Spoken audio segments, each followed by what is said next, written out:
जाएगा ये तो जी आपके धर्म ग्रंथ में कहा गया, हम कैसे मान लें कि सही है।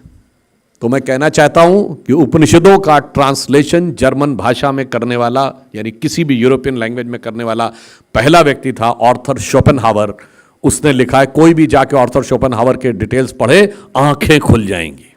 तब वो सोचेंगे कि आर्थर शोपेनहावर ने जो बात कही है, तो 1875 में यदि स्वामी दयानंद सरस्वती जी ने सोचा था तो कितनी अदूर की दृष्टि थी, अब लोगों को समझ में आ रही। उसने कहा, Upanishadic philosophy is the product of highest human wisdom. मनुष्य की सोच जिस पराकाष्ठा तक पहुंच सकती है, उपनिषद वहां से निकलते हैं। उसने कहा कि अगर आपको विश्व का सबसे विकसित मस्तिष्क देखना है तो भारतीय आकाश के नीचे आना होगा। और उसने जानते क्या कहा, यहां तक कहा जाता है कि उसने कहा कि मैंने पूरा वेदों का अध्ययन कर लिया, मैंने उपनिषदों का सार समझ लिया, पर मुक्ति तभी मिलेगी जब अगला जन्म भारत में लूंगा। और ये बातें ऐसे हवा में नहीं है। मैंने एक जगह पढ़ा हुआ था कि जब चेयरमैन माओ, ये चाइना वाले, जब पहली बार जवाहरलाल नेहरू से मिले तो उन्होंने कहा कि you know what is a belief, ancient belief in our country regarding your country. तो नेहरू जी ने कहा क्या? तो उन्होंने कहा, in our country, in means China, the ancient believe is that if somebody wants to get rid of the cycles of birth and rebirth, he has to be born in India.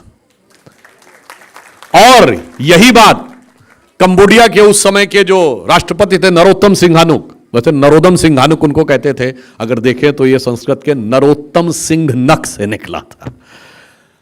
उन्होंने नेहरू जी से कहा कि हमें इस बात पे गर्व होता है कि हम आपकी देश की संस्कृति के हिस्से हैं।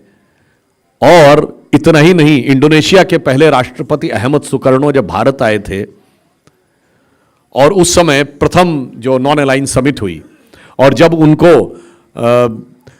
भेंट दी जाने लगी तो सारी भेंट दी गई, तो उन्होंने नेहरू जी से कहा मुझे एक और भेंट चाहिए। उन्होंने पूछा क्या? कहा 4 घड़े गंगा जल। तो उनसे पूछा पाकिस्तान वाले ने, अरे आप दुनिया के सबसे बड़े मुस्लिम देश हैं और कह रहे हैं 4 घड़े गंगा जल चाहिए। तो उन्होंने कहा, by change of circumstances we have changed our way of worship but we can not change our forefathers. और मैं कहना चाहता हूं, ये वो मूर्ख लोग जिनको नजर आता सब कुछ भारत में बाहर से आया, मैं याद दिलाना चाहता हूं, चीन को हमने क्या दिया, अरब को हमने क्या दिया, यूरोप को हमने क्या दिया, ये उन्हीं की जबानी सुन लीजिए। एक बहुत बड़े चाइनीज थिंकर हुए हु शी, जो पीकिंग यूनिवर्सिटी के वाइस चांसलर भी रहे, उन्होंने कहा, India has culturally dominated and controlled China for more than 2000 years without sending a single soldier across the border. और आज भी आप जाके अगर देखें तो एंशिएंट चाइनीज में इंडिया के लिए नाम जानते क्या है? भारत का नाम क्या है प्राचीन चीन की भाषा में? टियानजाओ, TIANZHOU। चीनी भाषा में जाऊ शब्द ऐसे होता है जैसे भारतीय भाषा में पुर, और टियान का अर्थ होता स्वर्ग। टियानजाओ मतलब स्वर्ग का केंद्र। अच्छा, आप में से बहुत से लोग जाएंगे और टियानजाओ भी सर्च करेंगे तो विकिपीडिया पे तुरंत नहीं मिलेगा, क्योंकि बहुत सारे लेफ्टिस्टों ने मैनिपुलेशन कर रखा है। इसलिए मैं कहता हूं, जाइए चाइनीज भाषा की डिक्शनरी में टियान शब्द का अर्थ देखिए और फिर चाइनीज भाषा की डिक्शनरी में जाऊ शब्द का अर्थ देखिए, तो समझिएगा वो मानते थे कि स्वर्ग का केंद्र ये है। वो हमारे यहां सीखने आते थे फाइयान वेनसोंग इत्सिंग, और आज मूर्ख लोग बताते हैं कि हमने उनसे सीखा।